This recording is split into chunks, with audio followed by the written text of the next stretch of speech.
Hello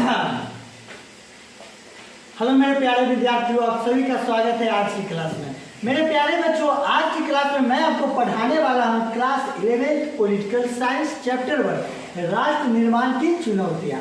मेरे प्यारे विद्यार्थियों, यदि आप क्लास 12 में जाने वाले हैं 2026-27 बोर्ड एग्जाम की तैयारी करने वाले हैं, बिहार बोर्ड से है, तो आपके लिए वीडियो बहुत ही स्पेशल है। ठीक है मेरे प्यारे बच्चों, राष्ट्र निर्माण की चुनौतियां notes class 12 political science book 2 chapter 1 notes in Hindi.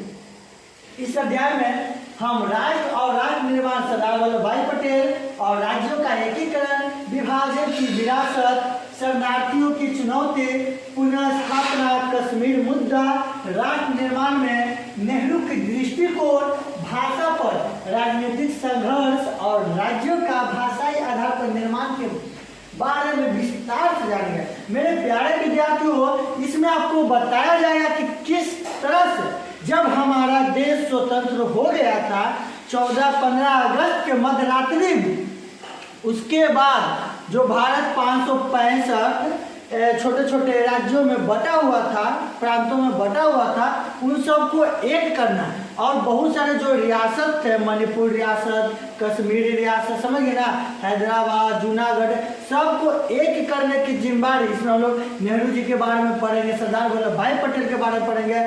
आजाद होने के बाद भारत के सामने कितने तरह की चुनौती आए, उन सभी चुनौतियों के बारे में हम लोग पढ़ेंगे। तो चलिए हम शुरू करते हैं मेरे प्यारे बच्चों, राष्ट्र निर्माण से अभिप्राय।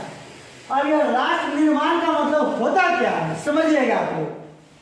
राष्ट्र निर्माण का मतलब है मेरे प्यारे बच्चों, राष्ट्र निर्माण का अभिप्राय है जिनके द्वारा कुछ समूहों में राष्ट्रीय चेतना उभरती है तथा यह समूह कुछ न कुछ संगठित सामाजिक संरचनाओं के माध्यम से समाज के लिए राजनीतिक स्वायत्तता प्राप्त करते हैं। डेविड ए विलियम ने कहा था, राष्ट्र निर्माण का अर्थ होता है कुछ समूहों में राष्ट्रीय चेतना उभरने लगते, समझ गए ना। तो एक हम लोग राष्ट्र चाहिए जहाँ पे लोग समान नस्ल के लोग हो सकते हैं, भाषा भी सबके समान हो, समझ गए ना, और देश के प्रति प्रेम की भावना हो। राष्ट्र चेतना का विकास का मतलब यही होता है मेरे प्यारे बच्चों। ठीक है, राष्ट्र निर्माण का अभिप्राय। अब है भारत की आजादी। तो सुनिएगा, भारत की आजादी बहुत ही इंपॉर्टेंट टॉपिक है। लगभग 2 वर्षों की अंग्रेजी हुकूमत के बाद, अंग्रेजों की गुलामी के बाद भारत किसका उपनिवेश था मेरे प्यारे बच्चों? अंग्रेजों के।